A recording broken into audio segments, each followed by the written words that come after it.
Good morning and hello, everybody. I am so delighted to be hosting this workshop with Parneet Gosal, founder of theoreads.com. It's a new serialized fiction platform for romance authors. Parneet has a background in marketing and business startups. I'm going to hand it over to you, Parneet, because we are here for all the information you gathered in what I believe is the largest romance reader survey that's been done. Yeah, it cost a lot too. And you're sharing it with us. Thank you. I Thank am. you I am. so Yeah. much. And I actually do want to acknowledge Dr. Donna Jennings, who's the one who connected Parneet and I. All right, I'm going to mute and hand it over to you. Hi, everyone. Super excited to see you all and to meet with you. I am Parneet. I have been in marketing for more than 20 years. I'm a 3-time chief marketing officer. I've led marketing teams at marquee brands like American Express, Citi, Martha Stewart, Saks Fifth Avenue, Gartner. I have advised more than 15 startups on their growth strategies. The reason I share that is, I have the business background and I have the marketing chops, and I just like to answer that question so that we can move on to what we're doing. I am also now the co-founder of Theo Reads. Theo Reads is a platform where authors can publish their stories of all spice levels. I don't care how explicit the stories are. I don't care how clean and wholesome they are. We take the entire spectrum of romance and we help readers fulfill every fantasy. So when readers come to Theo, they can discover stories, certainly by trope. You can do that anywhere, but they can also look for stories by spice level. We have 4 spice levels. They can look for stories by romance subgenre. They can look for stories by kink, and they can filter out stories by content warning. And you know what? I should share my screen. In July, we concluded what is the most comprehensive survey of readers and what they're looking for. I'm going to share the results with you today because this is going to get me all fired up. We're looking at data from 2009, 2013. Data from 12, 15 years ago is still being used today. Size of the market, 1.4 billion. I call BS on that. It's actually probably double or triple that. Okay, so let's get to it. The good stuff. All right, I'm gonna go through all the stuff. Let's talk about why authors should join Theo. I have an entire blog post about it. Happy to share it with you all after this. But authors get 3 big features. I actually wrote a bunch of stories and I uploaded them across all the major platforms out there. And I was shocked, first of all, at how prehistoric the user interface is. I can't believe authors are having to use that. I'm also shocked at how little data is given to you. And I know it's not enough, and I know it's super doable because that's what I do every day. We're going to do that with Theo. So 3 major things that authors will get on Theo. You'll get the editor, and I'll deep dive into that in just a minute. You'll get book covers. Now, founding authors who sign up with Theo before we launch, which will likely be in about a month and a half, get book covers or story covers for free for the first year. So how many founding authors do we have? We have close to 60. There are terms out to very many other authors, and we're talking to about 150 outside of this room. So we have tremendous support. I'm just going to outright mention that our editor is using AI. However, it's using AI the way it should be used, as a tool, not as the end goal. So if you're familiar with Grammarly, Grammarly has been using AI for years. right? Their spell check, sentence structure, etc., is all AI. We're doing that too. We are also helping authors write descriptions and blurbs. Authors can opt out of having their stories used by the editor to train. The third thing is in-depth analytics. I talked about that already. I'm going to share some of the results that we will be sharing regularly with authors. Let's get to it. Any questions so far, by the way? I prefer, very interactive, give and take kind of meetings. So if anyone has any questions, just speak up. It's all good. Yeah. So July, we did a series of the most comprehensive surveys ever done, and we had more than 500 respondents. So these results are statistically significant, meaning they're reliable. Part one is demographics. Who reads romance? Every kind of spice level in romance, right? Including spicy. Who reads it? And then what are they looking for? The third, I just have not found time to package it so I can share it. The data is all there. So let's get to part one, the demographics. This blew my mind.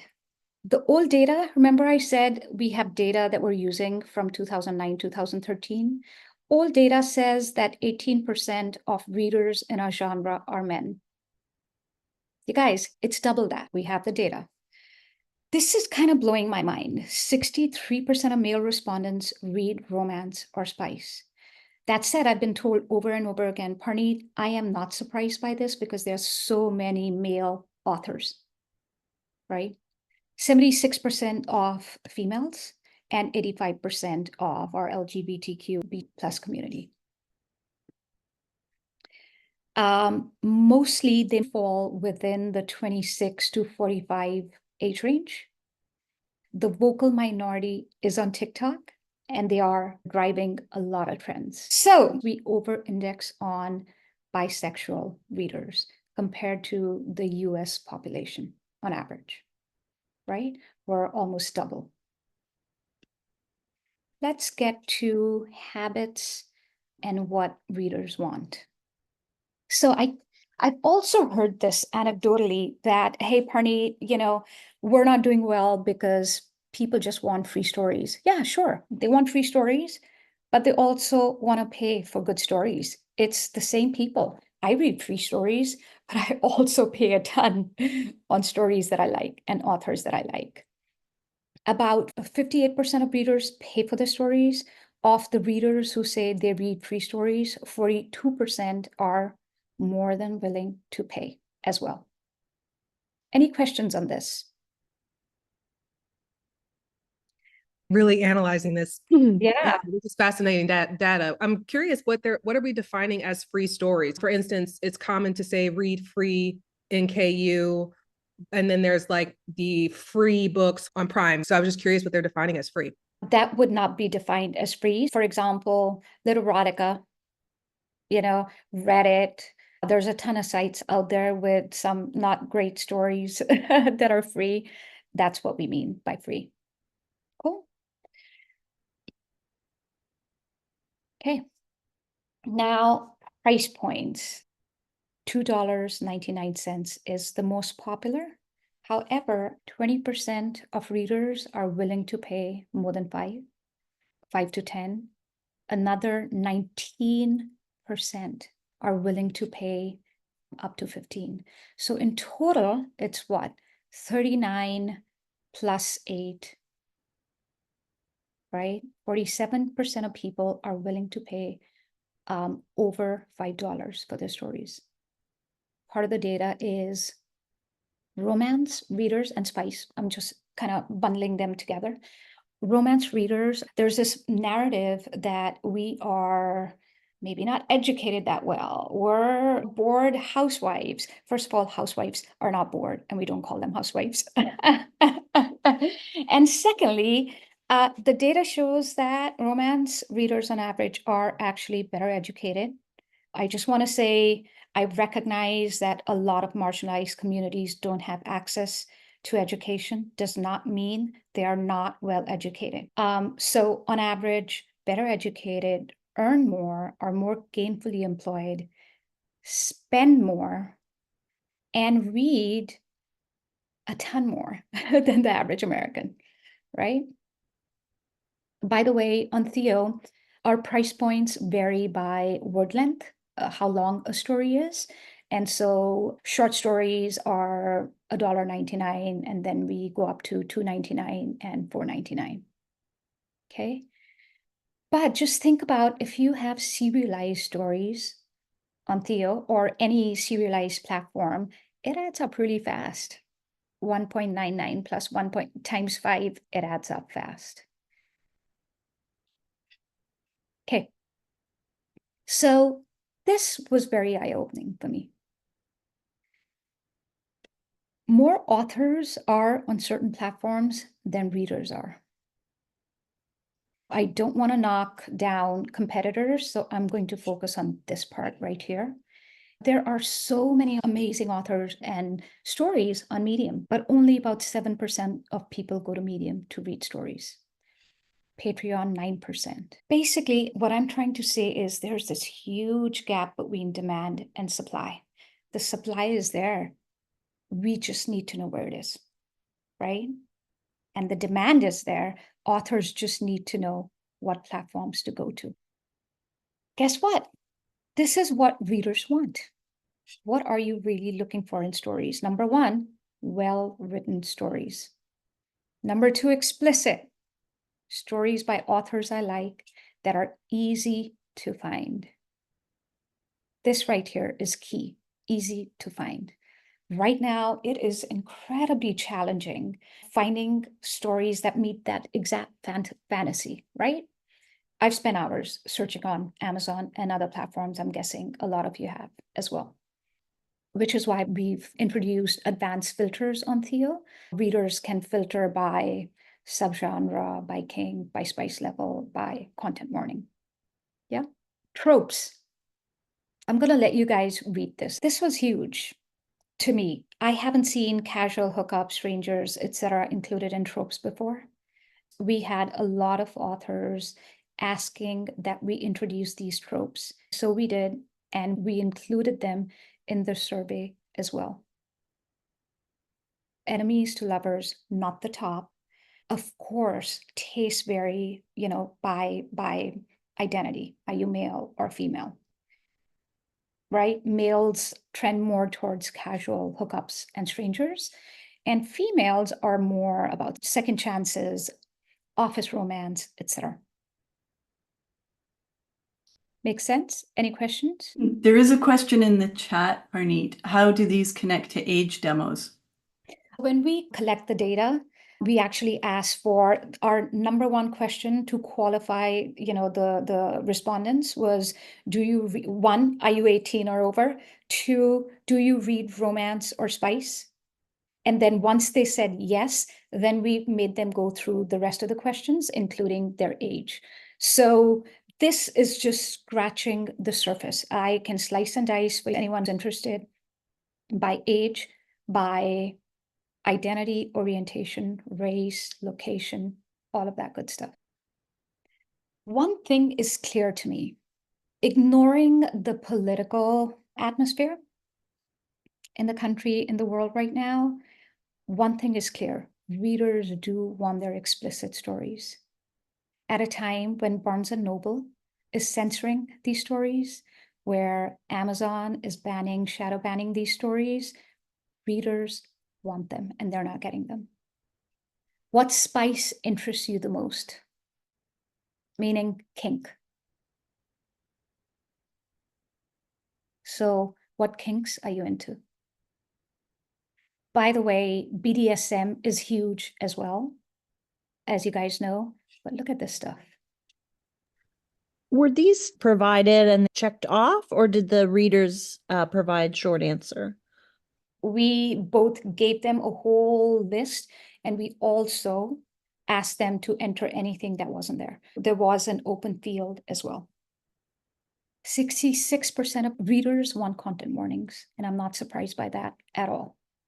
#1 content warning, sexual abuse. Very many of us have gone through that. Where do you hear about these stories? Close to 40% say, I have to search for them myself. People are going to TikTok. We already know people are going to Reddit, which is incredibly unsearchable for fun. It's hard for readers to find stories they want. This was really interesting.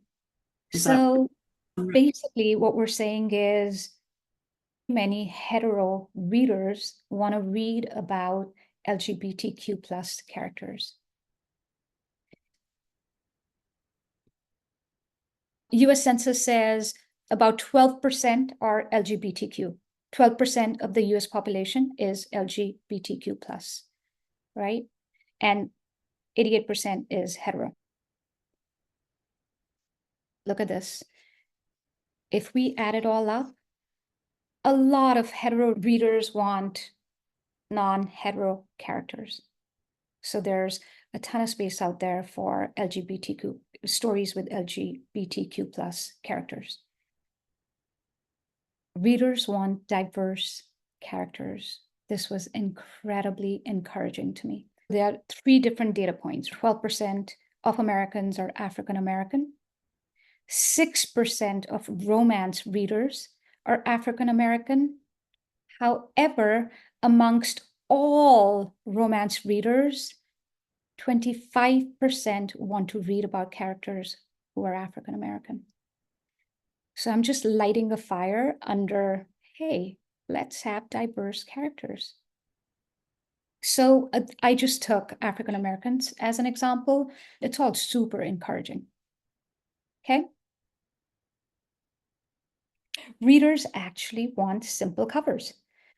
27% want just the name, the title of the story, and the author on the cover, super plain. 25% want the fantasy twist. I'm going to guess ACOTAR, etc., Fourth Wing, some of those books probably had something to do with this. Something abstract is 25%. And Fabio, poor dude, is 9%. By the way, I'm leaning into vintage story covers. I'm going to try and do that on Theo because I think that's kind of cool too. I'm always curious. People say verbally that they want XYZ kind of cover, but then it doesn't always match with their buying or clicking behavior. Have you done any research independently of what people are saying they want, or maybe comparing how they're clicking given choices? Great question. And I'm going to say that there are multiple factors, not just the cover, that impacts buying behavior. So it could be the description, it could be what people are talking about on TikTok, etc. A lot of people are probably just clicking through from links to go buy a story, and potentially not because of the story cover, not even seeing that. So multiple factors. Okay. That's it. Was that helpful? Yeah, there was some surprising data in there for me. Judith mentioned a couple of times she'd like to see the demographics, how these things break out by age. I think that would be interesting data as well. And because if we're advertising on Facebook, for instance, we can target by age. If you could give me a specific question, I can break it down by age, because it's going to be time, right? Dozens of hours to do it for every single. I think something about what people are looking for broken down by price. I would certainly be interested in an age breakdown for the questions about LGBTQ reading material and diverse reading material, because I suspect social desirability bias, where people want to look better than they actually are in their buying habits. But second of all, I have a specific marketing goal. I would like to break into younger markets specifically. So if I know that younger readers are looking for that specific material in this platform, that would be of interest to me. Absolutely. I'll do one better. I'll get that for you. Age breakdown for LGBTQ plus and diverse. Also potentially tropes, kinks, spice as well. I think everybody would be interested in that, yeah, because that's pertinent to everybody. All right. And I would also be interested in the dark romance angle and on who is reading the dark romance. Because if you are on TikTok, it seems like everybody on TikTok is reading dark romance or romantasy. Yeah.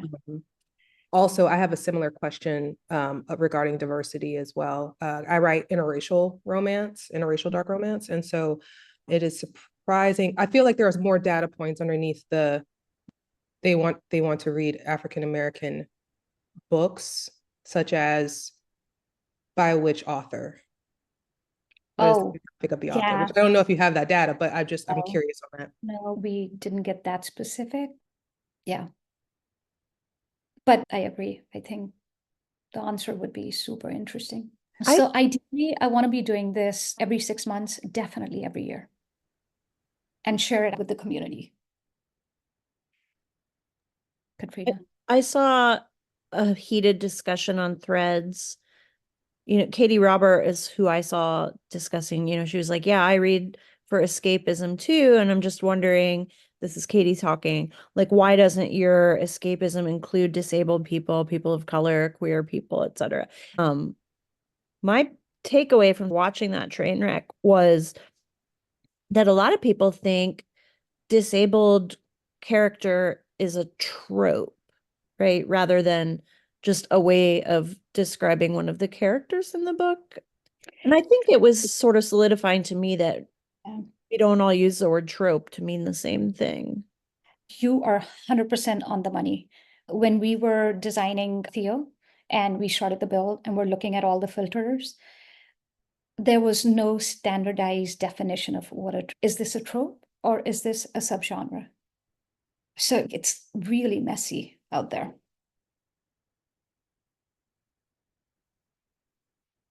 Okay. One of the things that, you know, along those lines, one of the things that is interesting to me, although they don't do it anymore, I've been on Radish for a couple of years and yesterday I earned 11 cents.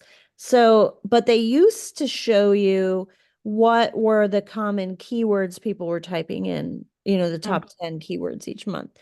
They no longer show us that, but that was always, you know, very illuminating, and it would help me sort of retag my stories and make edits where I could. Curious, why are they not showing that anymore? Do Like, why? anything for us anymore. They don't offer promos. Yeah. Number one was Yeah. always smut for me. Oh, they're scared of smut. Mm. It kind of boggles the mind. A lot of these platforms don't realize that it's the same damn reader who's reading, you know, the lighter romance and the same reader who's reading the really explicit, spicy romance. I know because I do that too.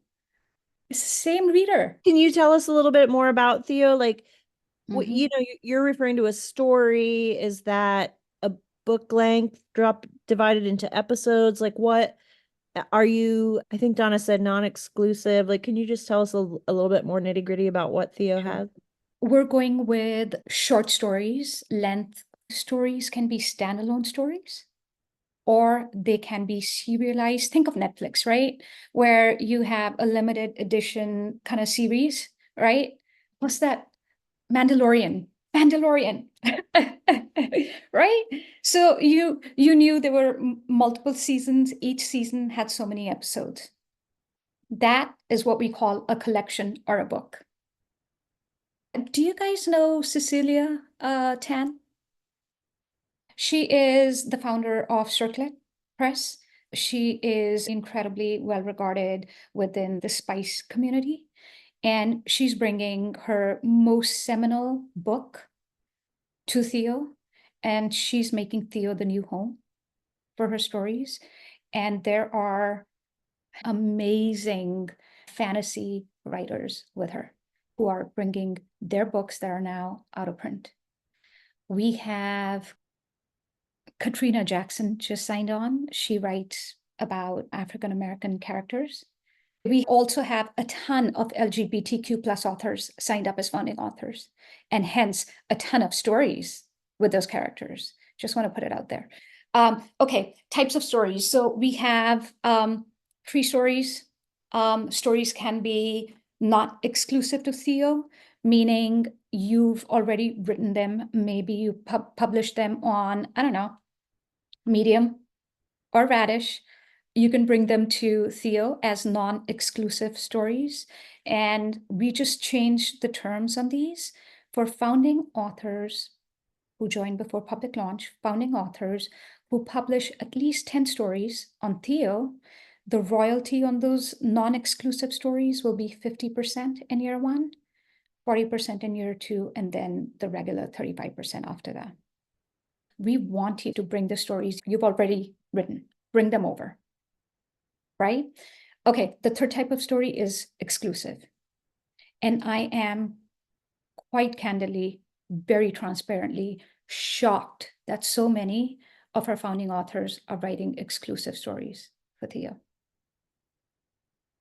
The pricing tiers for readers are free, or they can pay for one story at a time as they find it, or they can buy a subscription on Theo, a Theo subscription. Now, if they buy a story like pay as you go, it's very simple. Authors get 70% of list price for exclusive stories, 35% for non-exclusive, unless you're a founding author who's published at least 10 stories. All good. Royalties, founding authors, 10 stories, non-exclusive, 50% in year one, 40% year two, 35% after that. Let's talk about it. It gets a little bit more complex when stories are read as part of a reader's subscription, as you can imagine. So we looked at what all the platforms are doing out there. We looked at what Amazon is doing. We like the idea of creating a royalty pool because our authors get to grow with Theo. However, we made it better. We said 70% of, that royalty pool will be allocated based on number of completed reads. Now, the definition of a completed read is at least 50% of the story has been read. We're trying to be super fair to authors because in this genre specifically, maybe the story doesn't get completed. If it's explicit, maybe that itch has been scratched, whatever, right? So 70% royalty pool allocated based on completed reads, 30% is allocated based on number of reviews and average rating. The reason we did that is because we know the number one thing readers want are well-written stories, and this is our way of letting the community self-manage. When I was researching the Amazon Kindle Unlimited for royalties and writers, my understanding was that they also time base it. So you couldn't just click through the book to get 50% done in 10 minutes kind of thing. So people weren't faking it so that they could get the sales for it. And also, if somebody went and reread it, they didn't get the royalties for it the second time that it was reread, only for that first time. That's a really good point. To be honest, I had not thought of people using the system for completed reads. We'll need to look into that. I'm sure there are ways we can suss that out. And what was the second thing you said? The second thing was, so there are times that I'll reread a book that I have borrowed before. The author gets royalties off of the first time I rented it, but they do not get royalties off of the second time. We don't have a rent model. There is no renting. If someone buys that same story twice, the author will get the royalty twice. Straight line computation. How much is the subscription for readers? Has that been set? We're noodling on $14.99. It's not final, but that's what we're thinking. And that's a slightly higher price point because we're publishing curated stories. Anyone can come to Theo, but we're very actively reading stories. Right now, I am reading every single story that's being published for launch. We have, say, close to 300. We will continue doing that, right? And so the quality, we will maintain that quality in Theo. And the price reflects that. What was the other? Oh, no tokens and coins. A lot of apps have this tokenization system and coins, and it's incredibly complicated. It feels like a cash grab for readers, right? And no one knows how many coins you have. What the heck is going on? So we said, forget about coins, forget about tokens. We'll increase our price instead, because then we can pass that on to our authors. I have a question. Are you working only with independent authors, or do you work with publishers as well? I have not started working with publishers. We're, it's so early. It hasn't happened so far. Do you mean that you'd reject poor quality stories for your platform? I have actually put several authors on a wait list. We have a reading committee that will look at stories and say, hey, Parneet, thumbs up, whatever, thumbs down, whatever. I have not had a problem so far. I'm not worried about it. Am I answering every question? I think you're doing good. So let me ask it to you this way, Parneet, because this might be one of the things that people are thinking. Is there any downside to an author starting with you as a founding author?